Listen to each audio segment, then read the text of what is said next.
obvious from our slide that Kelly and Alan King would be in conversation about how to leverage technology to assist writers with promotion and just, kind of talk about some of the tech that we've used to help us successfully market ourselves and our books. So I first off want to start by with just a couple of thank yous. I want to thank Reverend Dr. Leah for putting on this conference. I want to thank Kelly Harris DeBerry for inviting me to participate in this conversation with her. I'll just jump right into it. So, Kelly, I have been enjoying your book, Freedom Knows My Name. And one of the things that I really love about this is, unlike other poetry books that I've picked up, this book, I can experience the poems in various ways. I can read them, and then you have a QR code on the back, which I'm not going to show. You got to buy the book. But if you scan the QR code, you get a free audio book with this. So, Kelly, I thought that was a cool concept. Love how you give folks options on how to engage with your work. And so, can you talk a little bit about the thinking behind that, like having your words presented both on page, but then also so folks can listen to it? Yeah. So first, let me also thank Dr. Lewis for inviting us and all the folks at the Great Lakes African American Literary Conference.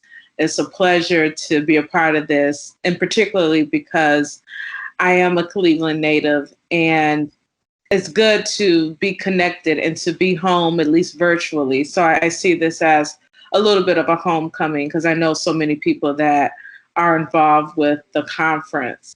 So let me give that shout out. But to answer your question, Alan, I'm always asking myself, how can I push the envelope for myself as a writer, as an artist?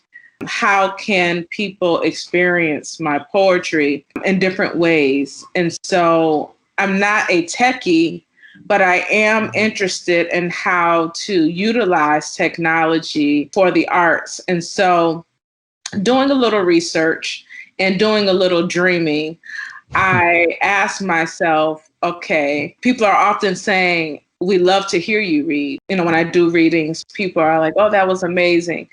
And I was trying to figure out, how can I create moments? How can I transport people beyond the book? And so I talked with some folks, researched, and was able to come up with this way of kind of having a new age book where you don't get a CD in the back of the book, but you do get access to audio. And I think that is the wave of the future. You see a lot of writers, they're recording more now. And that is because technology allows us to have different formats, whether it be audio, visual, all those types of things. So that was the background for that. Now, making that happen and making that successful is a whole other story. And what I'm finding is that I'm a little ahead of readers, meaning that a lot of folks aren't using this technology. Readers aren't just yet. And particularly, I should say, a certain demographic. Now, my younger readers are like, yes, we love this. But the older folks are like, okay, how do I listen again? But I'm happy that I'm in that. I have that balance of folks who are learning. And so it's an opportunity to teach people how to use a new form of technology. So that's great as well. Yeah.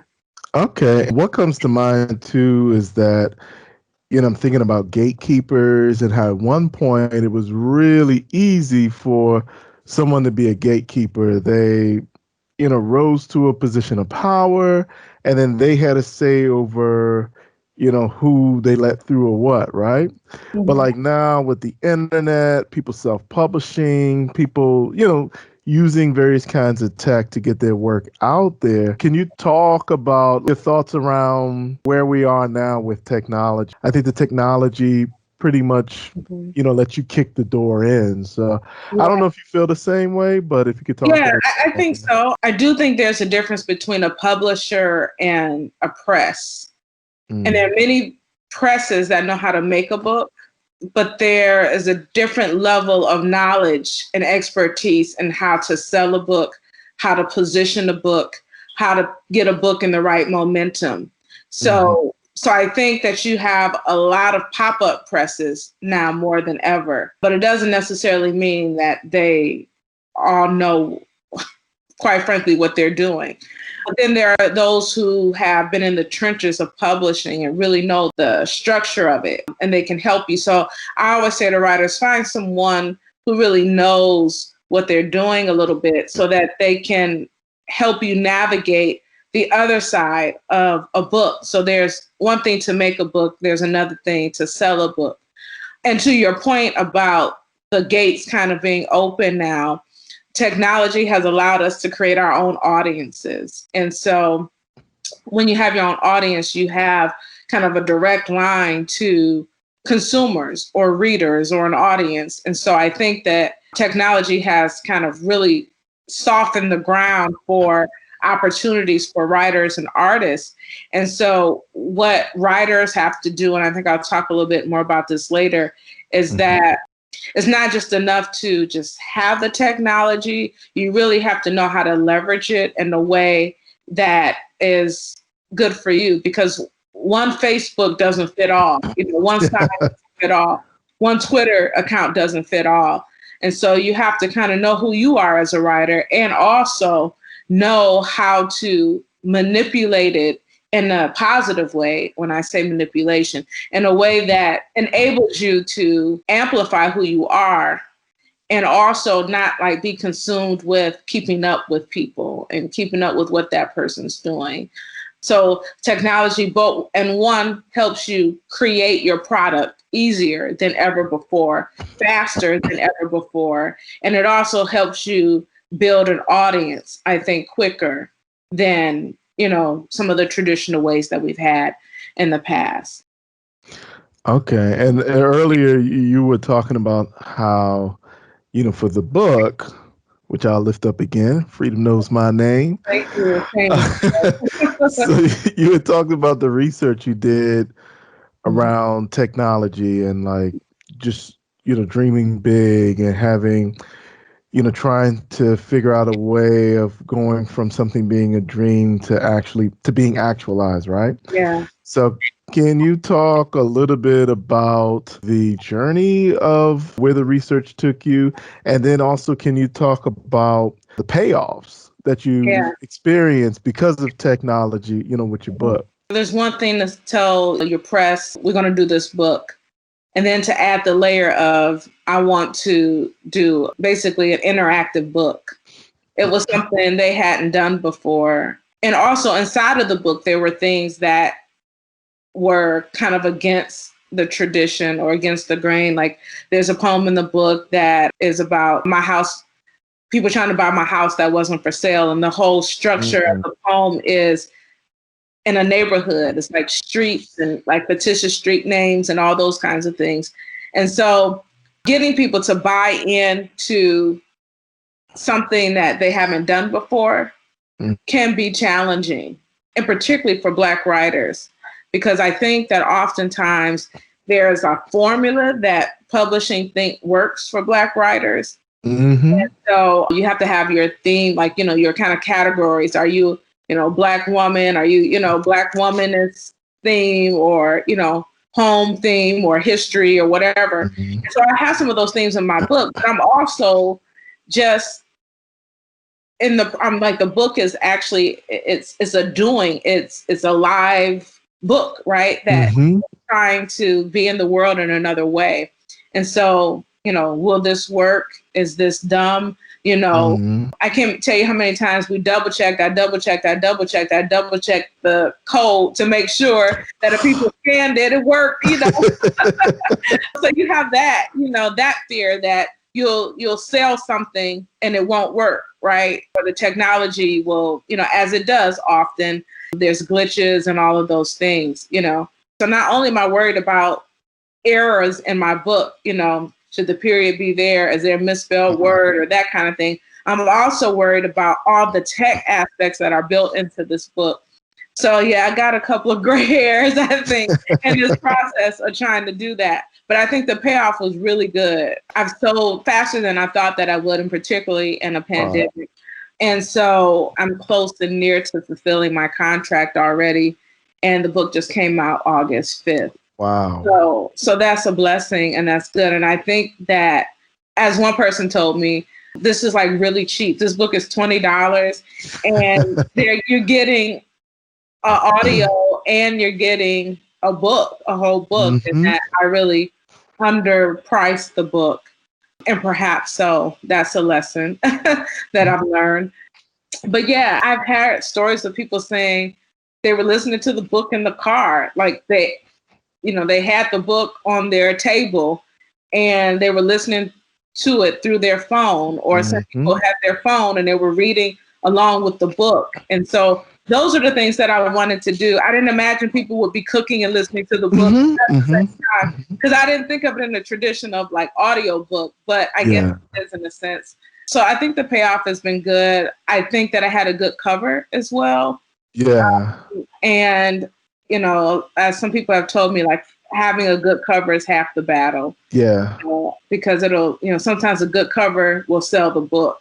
And so I'm grateful to that. And that was the whole process. I had this whole dream list of artists that I wanted for the cover, and all of them fell through for various reasons. And I will say that sometimes it's difficult to try to work with the artist because, it's their work and things like that. But this cover was just a concept by a graphic designer. Okay. And I think I like leaning that way more than using an artist's work, because you get into paying that artist and, and all sorts of things in a contract. So that was another lesson learned. That was another aspect of how do we create this. There were various sketches that I came up with. I am not an artist per se, but the artist was like, show me what you're thinking. So we went through various iterations of it, but then we're also on the time crunch. And luckily it worked out for us. So like I said, I was dealing with, the print side of the book and also various technology aspects as well, that I think I've become a better businesswoman for it. And thus far, I can't think of anybody in New Orleans that has done a book like this. So I think you'll see more of this coming in the future. And I'm happy to kind of at least been at the head of the class with it. Yeah. And you were saying like how you kind of felt like you underpriced the book because folks were like, oh, you're getting the words and the audio too. But I think another way of looking at it too is that, all right, so you priced the book how you priced it, but I think like the fact that I think the pricing helps it get into people's hands, because I've been places and folks like, what? Such for this much. You talked about the payoff, but I think it's great that, folks who otherwise might not read the book, like the book may sit somewhere, like they can be driving and listen to it. They can be cooking, or in my case, cutting the grass and listening to it on headphones. So I think, I think there's like a couple ways to look at it. But I think if it's priced where, folks are like, all right, let me give this a chance. And then they're like, wow, they're surprised. I think, too, that is a better payoff, too, because they get that bargain, but it's a bargain in more ways than one, Yeah. And I'll add one more thing to that. I had no idea we would be in a pandemic at the time of creating this. And so the blessing in disguise in it is that it adds another opportunity for people to sit with the book, because people are at least supposed to be quarantined, wear your mask, shameless, PR again, public announcement. But so having this book and this type of book in the time of a pandemic, I had no idea it would have the impact that it's had. Sometimes you stumble upon something and it hits at the right time, Yeah. And that's a lot of publishing as well. There are folks that have been writing about race forever, and it didn't hit at that particular time that they were writing about it. But now that we're in the Black Lives Matter moment, Those Mm-hmm. people who, have been writing about those things, like, hey, I was always writing about this, right? But Exactly. the moments, sometimes it's just hitting at the right time in the right moment in the right space in the world. Although I don't believe anything is luck, but some of it is what's happening in the moment. You're at the right intersection of time and place and culture and all of those things. And then, we have to be a little futuristic, I think, and try to anticipate what's next. And so I think that's what I was doing a little bit with this book. So shout out to all the Afrofuturistic, folks out there. You think about that in videos, and I'm thinking about you as well. But if you look back at hip hop videos and Timberland and some of those Missy Elliott videos, those are like, groundbreaking at the time and like foreseeing what, music could be and what it would do later. You talked about trying to get your publisher to buy into the idea of doing something new. So can you talk about some of the challenges that you experience, if at all, like trying to get the publisher to accept your concept of having a book that can also be heard? A lot of the struggle was having this book out in a pandemic, right? And trying to stick to the plan. I think a lot of folks were overwhelmed and like, okay, well, let's just do what we can. And I was like, no, we're going to do it the way that I planned. We're going to, do this as best we can. I still believe in this book, and I believe, that we can make this thing happen the best way possible, even inside of a pandemic. It's a lesson also, like, not panicking, and believing that all the hard work that you put into something from the very beginning, that you should see it through, right? Because sometimes we see something happening and then we're like, oh, let me change up, let me go another path, and sometimes you just have to kind of weather the storm of it and you'll be okay. As I say, weather the storm. Living in the South and living in a place with constant hurricanes and constant threats of storms and floods, it also has helped me build the muscle and the endurance and the fortitude to keep at whatever it is that, you're trying to do. Because the only thing you really have left to leave is, your children and art, So I see this book also as like a way of documenting myself. And that's really important to me as well. And so writers ask me questions or people ask me to come on as a consultant for projects. I'm asking lots of hard questions because the tech stuff and how to do and strategies, those things we can always figure out. But, who are you inside of that is equally important. Success is also, I think, about knowing who you are or not. I am just not that, because you can spend a lot of time chasing a lot of things. Yes. And that's the same way with technology. Your sweet spot might be, one type of technology, whereas other folks can do, multiple things. So we were talking about videos. I was talking about videos. And for people who don't know Alan is a wonderful poet. His website is alanwking.com. You can check him out. He have I think your latest book is Point Blank, right? Yeah. So check that out. But what we want to pivot on today is your work around combining poetry and filmmaking together. So can you talk a little bit about how you are doing the dance of both in your work? Before I answer, I just want to say thank you for those encouraging words. How I got into video was by accident. Like, I started a job as a communication specialist like in 2013, and I had no video editing skills at all. Had never, professionally shot with a camera. And my job was like, oh, there's this intergenerational program in Philly. Why don't you go and get some footage? And so I'm going up there with like a cell phone and I think an old phone that I have, right?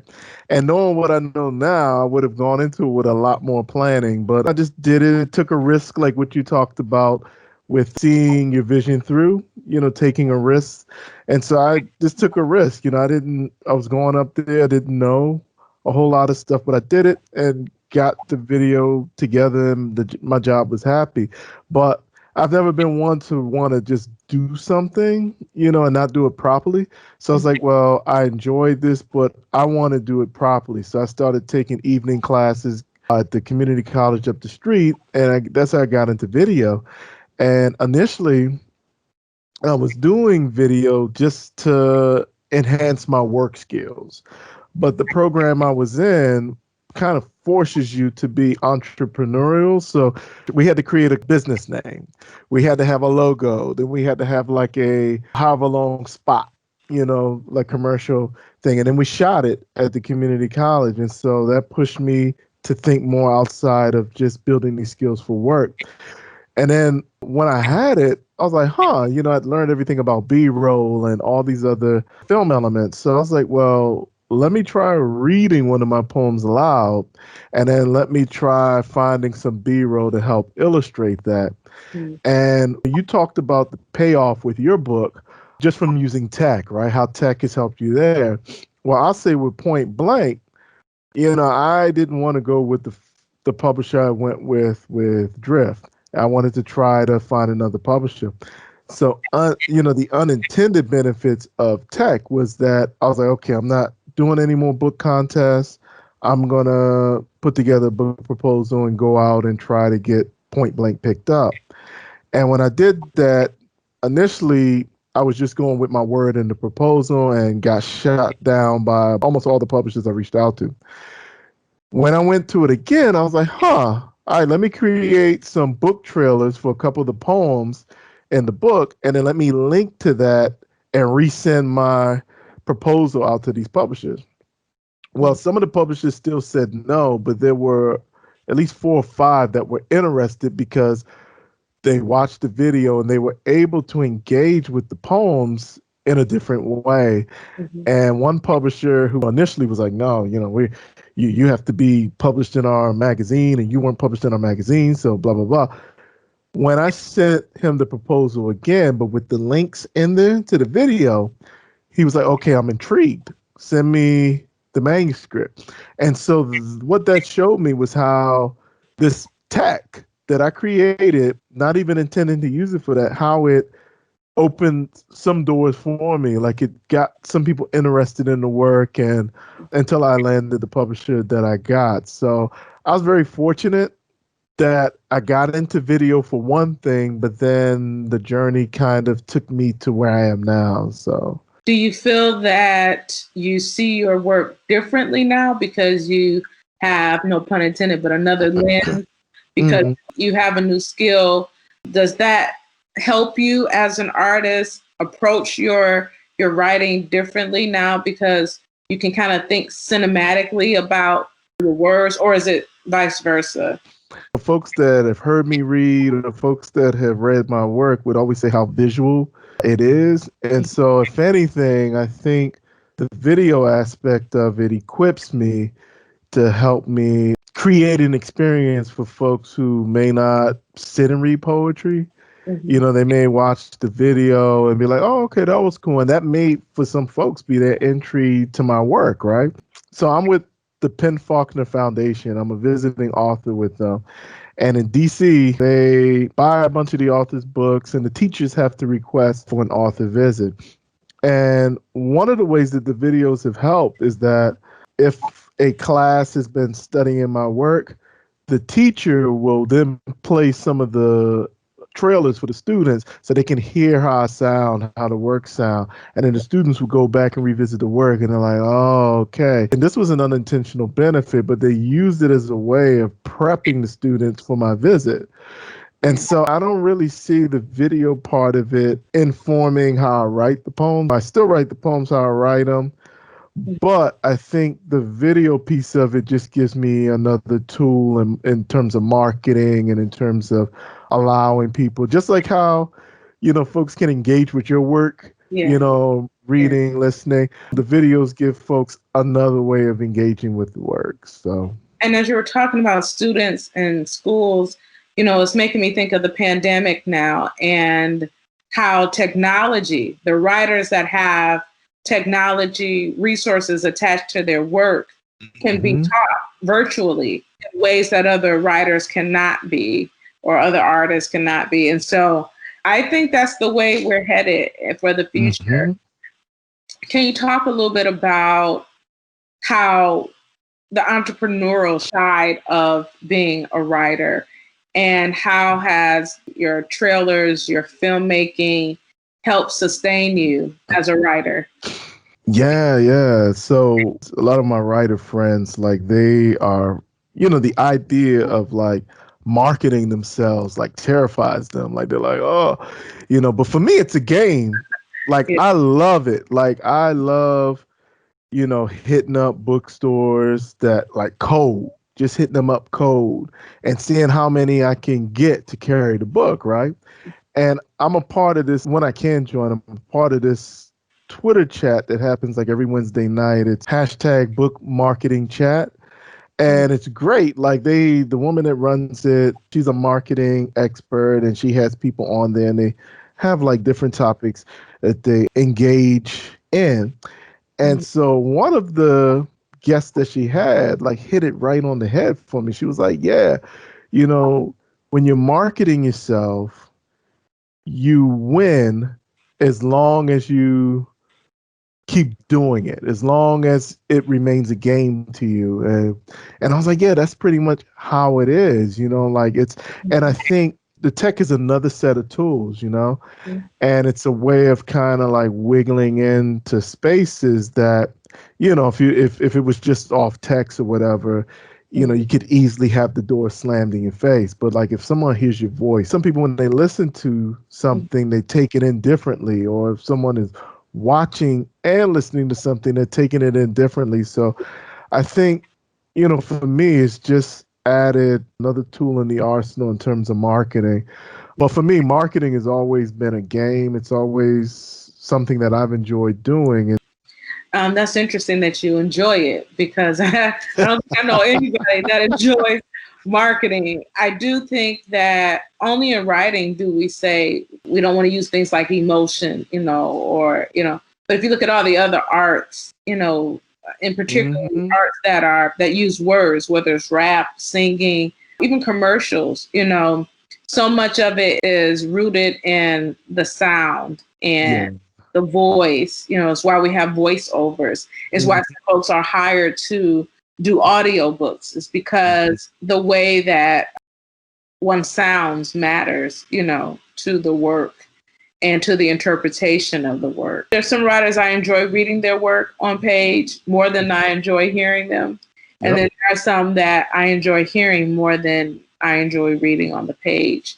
And so I think you just have to find your lane. And it sounds like you've been able to do that and to kind of have an offshoot from your poetry into this other realm that I'm sure helps you both create other avenues for your work, but also, I imagine, creates other types of income, other streams of income, because you have this skill that many other writers are looking for, artists are looking for, videos, or I want to make a video, or, that kind of thing. And so sometimes the things we stumble upon are the things that really ground us. So we had a few questions, I believe, that we pulled for the audience or the viewers we tried to anticipate some of the questions that folks may have as they're watching and wondering. And let's see if we can pull those up. I said earlier how there's some writers I know that the thought of like marketing themselves terrifies them. And, part of that fear is using technology. A lot of them are like, but what if I'm not tech savvy? What if I don't know how to do this? What if I don't know how to do that?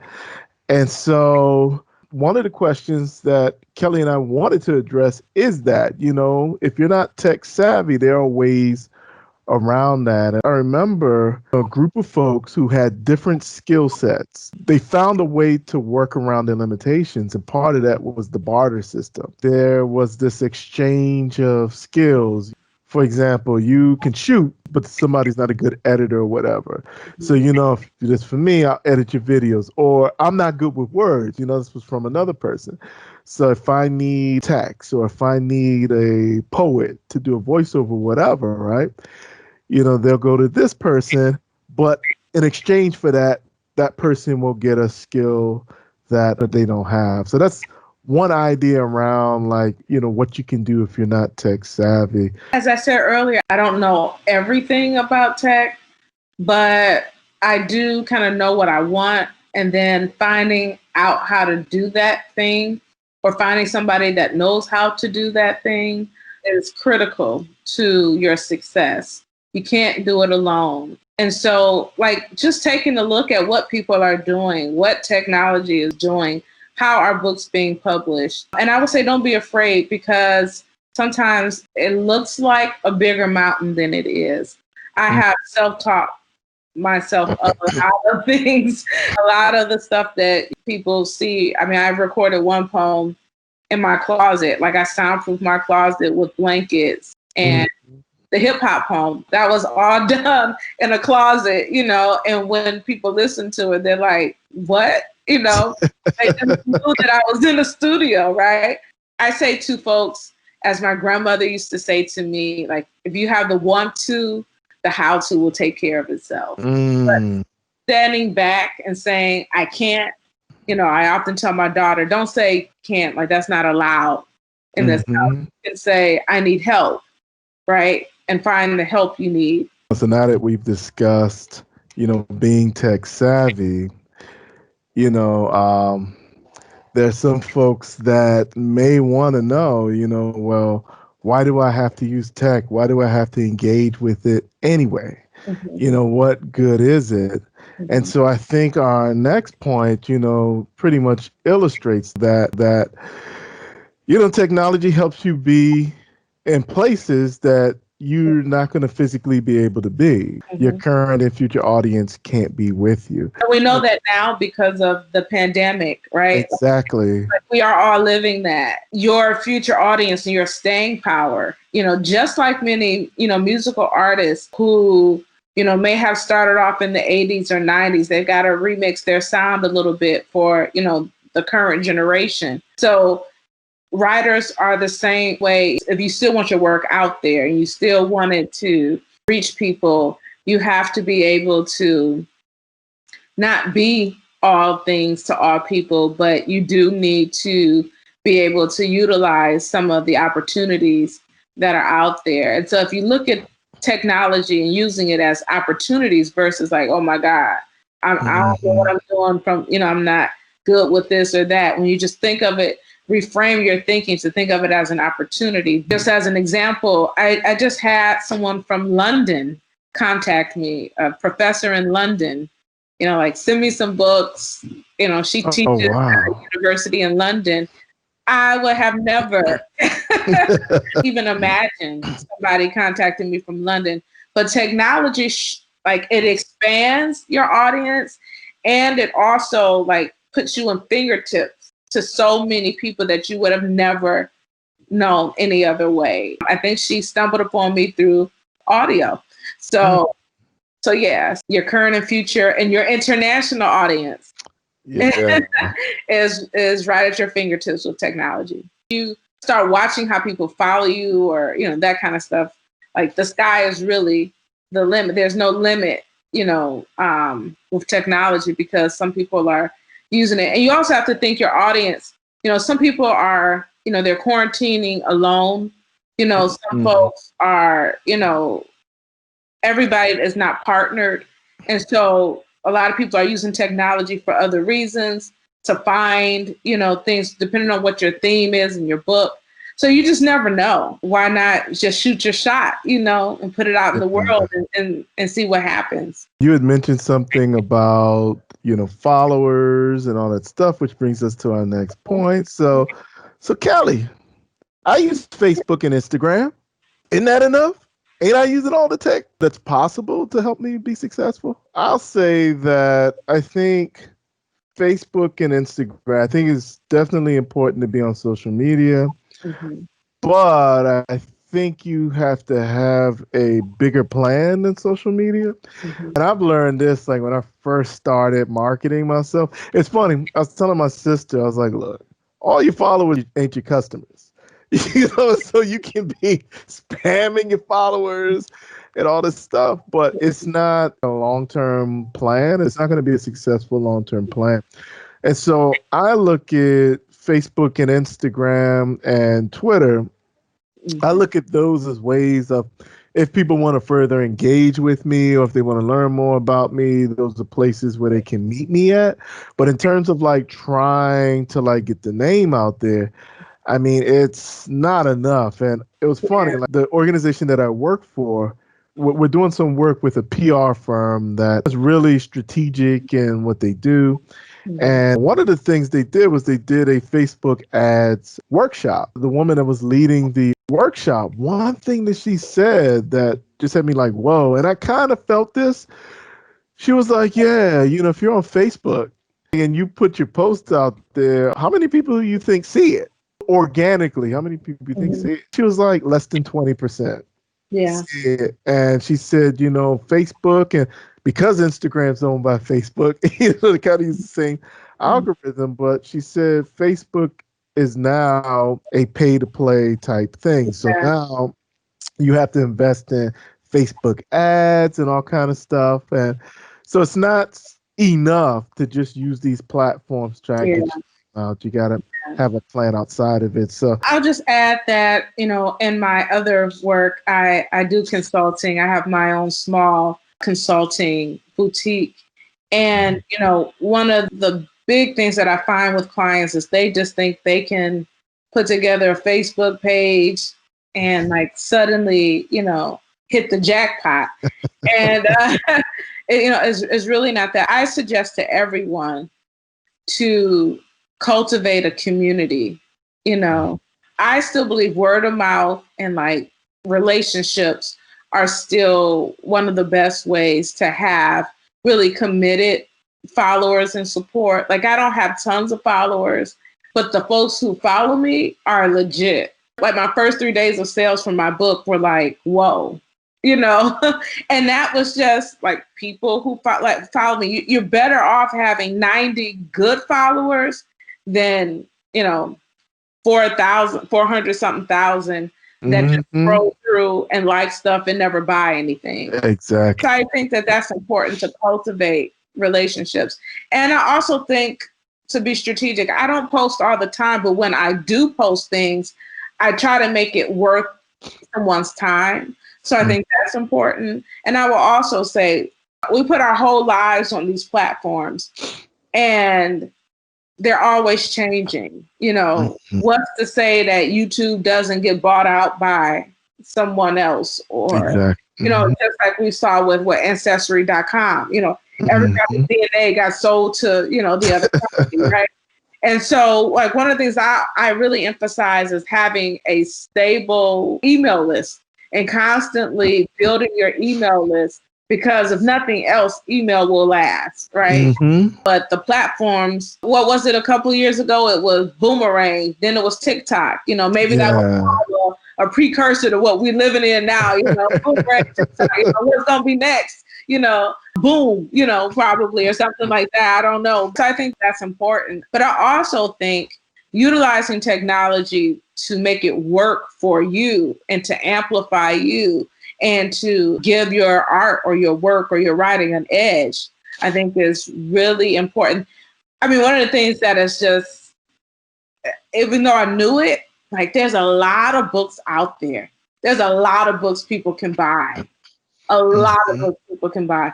A lot of a lot of poetry books, a lot of Black woman poetry books, a lot of Black male poetry books, a lot of Black boy, like tons of it, right? And so Mhm. finding ways to create and make yourself unique and distinguish yourself is really important, but in an authentic way. I can just talk a little bit about that. So, one of the things that helped me locate people, so I'll go to a website and, the contact information ain't up there. It's usually just a generic one.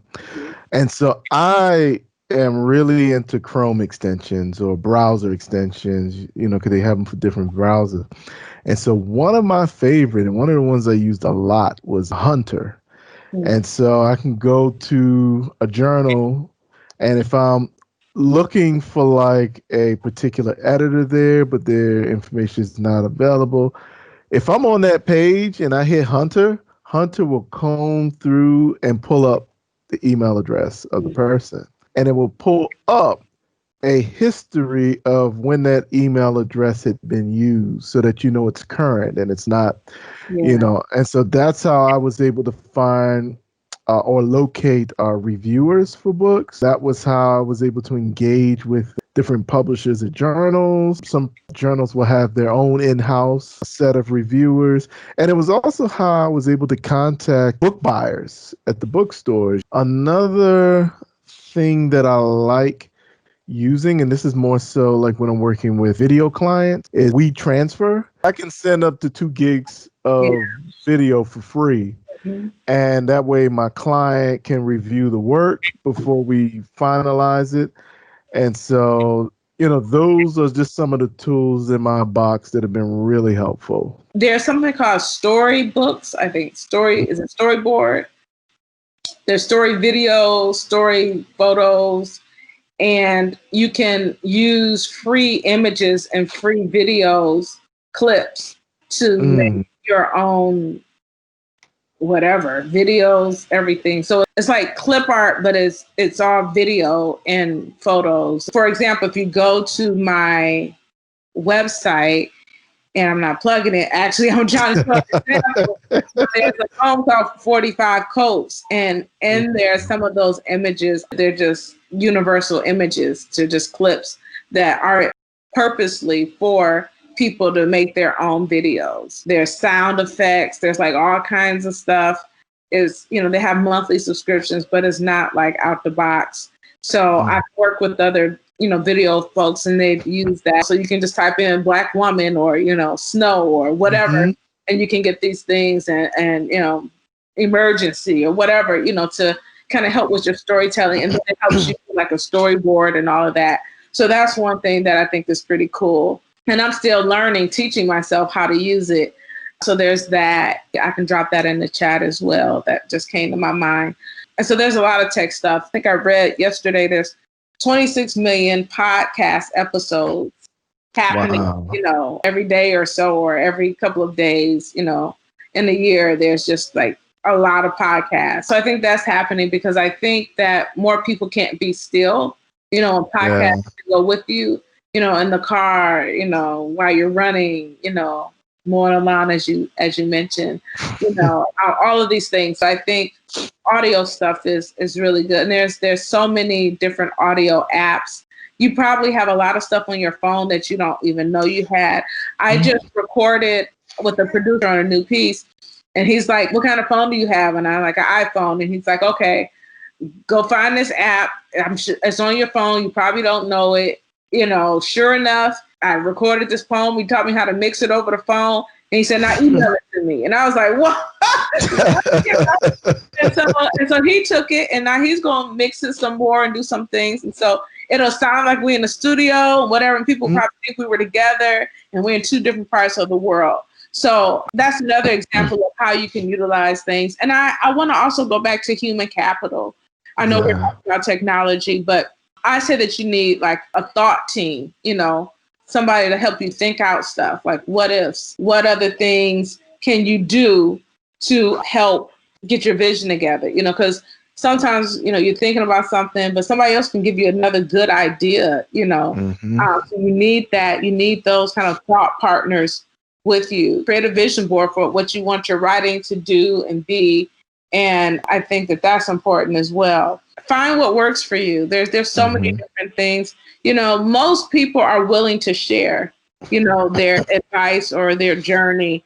Find somebody that you think, you want to do some of the things like they do. And then you can ask if they can mentor you, and see if you can get some support that way. But nothing replaces the work that has to be done as a writer, the editing and all of those things. There are some things waiting that can help you with the next phase of your book. And so we just wanted to highlight some of those things. Once you get all this tech, or once you get into a barter system and you're able to find people to help you with, tech related stuff, you still have to dream big. And Kelly talked about this earlier, find thought partners. So we want to thank y'all for joining this conversation. I have Kelly's contact information and mine up on the screen. And so please feel free to engage with us, through our various forms of contact. We hope what we said has helped. It might have, opened the door for you to start experiencing tech, or at least thinking of folks in your circle, your thought circle, who are pretty good with tech that could help you with this. And again, I want to thank Reverend Dr. Leah Lewis for putting on this conference. I want to thank Kelly Harris DeBerry for inviting me to participate in this. Yeah, I want to thank everybody. I want to really shout out Dr. Lewis, because she had the vision for this, and it has to start somewhere. A lot of times Black folks are saying, we need this, we need that, we need our own conference, we need our own festival. Well, she went and got it done. And so I'm happy to see, and I want to check out some of the other things that are going to be happening. Definitely the keynote speaker. And so please support, the entire festival, because this is how, just a small start can really lead to a lot of things in networking. And so I'm in this year because I actually attended last year. And so you never know, again, how things will interact and what roads life will lead you. So thank you again, Alan. It's been a pleasure. And we hope to see you all soon. And we hope to answer some questions also in the chat as well. So look for us there. Thank you.